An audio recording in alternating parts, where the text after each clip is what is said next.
नमस्कार, स्वागत है आपका मेरे इस चैनल कथा और कहानियाँ में। आज मैं आपको श्री भक्तमाल की कथा सुनाने जा रही हूँ। इस कथा में दो भक्ता की कथाएं हैं, एक जमींदार की कन्या की कथा और दूसरी राजा की कन्या की कथा। इस वीडियो में मैं जमींदार की कन्या की कथा और नेक्स्ट वीडियो में राजा की कन्या की कथा सुनाऊंगी। भक्त और भगवान की ऐसी सुंदर कथा शायद ही आपने सुनी होगी, तो आइए कथा को शुरू करते हैं। श्री भक्तमाल ग्रंथ में नाभादास जी ने लिखा है, भगवान श्री कृष्ण की दो भक्ता कन्याएं थी।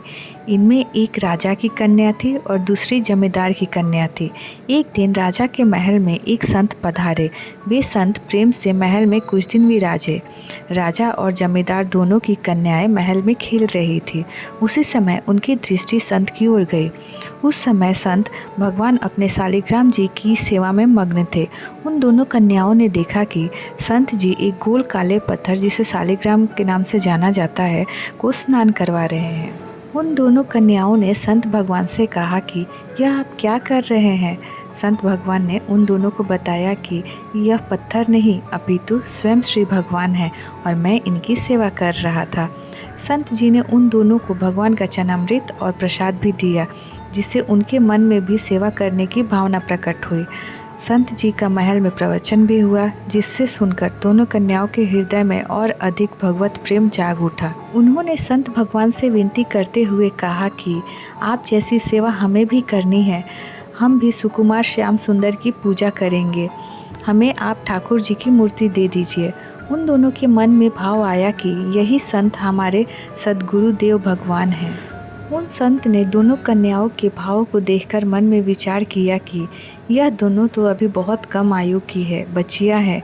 कहीं भगवान की सेवा में कोई त्रुटि ना हो जाए, कोई अपराध ना हो जाए।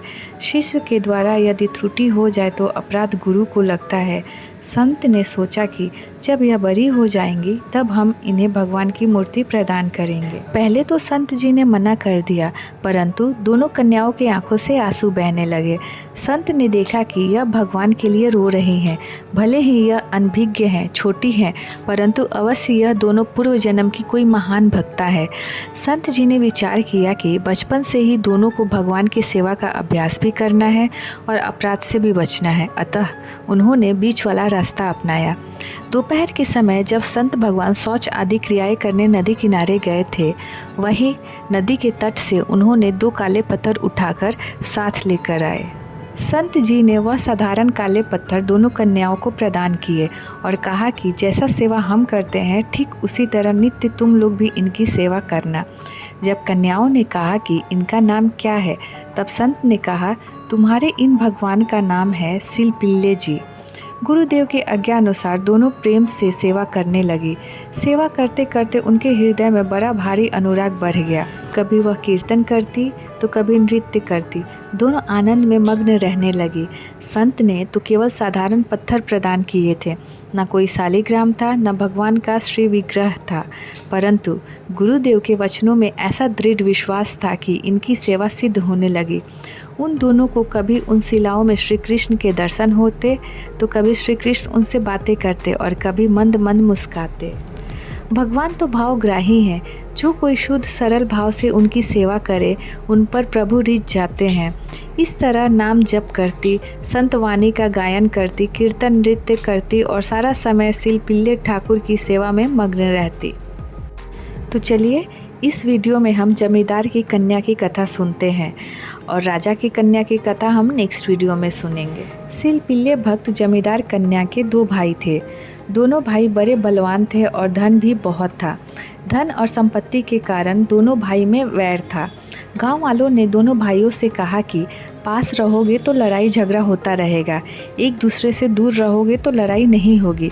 बड़ा भाई अपना गांव छोड़कर एक दूसरे गांव में जाकर बस गया, परंतु उसके हृदय में जलन थी कि मेरा गांव छूट गया, घर संपत्ति छूट गई। अवश्य अवसर पाकर मैं छोटे भाई पर आक्रमण करूंगा। भक्त कन्या अपने छोटे भाई के साथ गांव में रहती थी और सिलपिल्ले भगवान की सेवा में मग्न रहती थी। एक दिन बड़े भाई ने अपने कुछ बलवान साथियों को लेकर छोटे भाई पर रात्रि में आक्रमण कर दिया और बहुत सी संपत्ति लूट लिया। गांव के लोगों ने रोकने का प्रयत्न किया, परंतु उन्हें भी उनके बलवान साथियों ने पीटा और लूटा। छोटे भाई के घर पर जब सामान लूटा गया, उसमें सिलपिल्ले भगवान भी साथ चले गए। धन संपत्ति की कमी तो थी नहीं, अतः सोने का सिंहासन और आभूषण देखकर भगवान सिलपिल्ले भी लूट लिए गए थे। जहाँ सिलपिल्ले भगवान का सिंहासन रखा हुआ था, उसके आसपास बहुत से शालिग्राम रखे हुए थे, जिनकी सेवा उनके पूर्वज करते आए थे। प्रातःकाल जब भक्त कन्या उठकर भगवान की सेवा में गई तो देखा कि भगवान का सिंहासन नहीं है। इससे उस भक्ता को महान कष्ट हुआ। ऐसे छटपटाने लगी जैसे जलबिन मछली, बहुत रोने और तड़पने लगी। उसने खाना पीना सब छोड़ दिया। गांव वालों ने कहा कि वह तो एक पत्थर ठाकुर थे, कोई सुंदर ठाकुर नहीं थे। हम लोग तुम्हारे लिए अष्टधातु की सुंदर बंसीधर की मूर्ति लाकर देंगे। परंतु उस भक्ता ने कहा कि हमें तो गुरु जी ने प्रदान किए हुए अपने सिलपिल्ले भगवान ही चाहिए। गांव के लोगों ने कहा कि वह ठाकुर तो बड़ा भाई लूट कर साथ ले गया, अब उसके पास बहुत बलवान आदमी है तो उससे मांगेगा कौन। लेकिन स्त्री पर वे हाथ नहीं उठाएंगे। वैर तो भाइयों में है, परंतु तुमसे दोनों भाइयों का प्रेम है, तुम जाकर अपने ठाकुर जी को मांग कर ले आओ। तब वह भक्ता उस गांव में गई जहां दोनों भाइयों में बड़ा भाई रहता था। उस समय वह द्वार पर अपने साथियों के साथ बैठक में बैठा था। वह भक्ता कहने लगी, भैया हमें और कुछ नहीं चाहिए, बस आपने जो सामान लूटा है उसमें मेरे ठाकुर जी भी आ गए हैं, आप मेरे ठाकुर जी वापस कर दो। भाई ने कहा कि भीतर चली जाओ, वहाँ लूट के सामान के बीच एक स्थान पर सभी ठाकुर विराजमान हैं, उनमें से अपने ठाकुर को पहचान कर ले जाओ। वह भक्ता बहुत तड़प कर रो रही थी। उसकी अवस्था देखकर बैठक में जो लोग बैठे थे उनमें से एक व्यक्ति ने कहा, तुम 10 कोस से पैदल चलकर अपने ठाकुर के लिए यहाँ आई हो, विलाप कर रही हो, क्या तुम्हारे उस ठाकुर में कोई सामर्थ्य नहीं है? यदि तुम्हारे में इतनी ही भक्ति है तो यहीं से बुला लो, घर में जाने और पहचानने की क्या ज़रूरत है। उस भक्ता ने भगवान से प्रार्थना की कि हे प्रभु, मेरे अंदर ऐसा भक्ति भाव और प्रेम नहीं है कि मैं आपको पुकारूं और आप चले आओ। मेरे अंदर इतना सामर्थ्य नहीं है कि मैं ऐसा दावा कर सकूं कि मेरे पुकारने से भगवान चले आएंगे। आप स्वयं कृपा करके हमारे पास चले आओ, नहीं तो ये सब लोग हंसी उड़ाएंगे कि इनके ठाकुर में कोई सामर्थ्य नहीं है।